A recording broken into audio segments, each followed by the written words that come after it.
આજે સ્ટ્રીમ આવ્યો, આમાં એક પાણી નાખવાનું.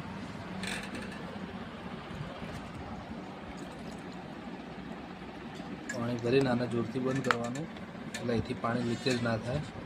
અને પછી એક સ્વિચ ચાલુ કરશો એટલે આમાં સ્ટ્રીમ બનશે, એટલે અહીંથી વરાળ નીકળશે ગરમ ગરમ.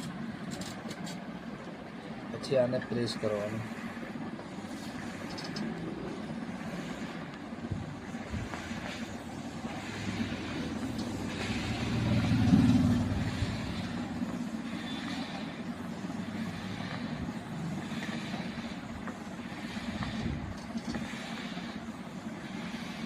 બધા જ રોડ ભાગી જશે આમાં.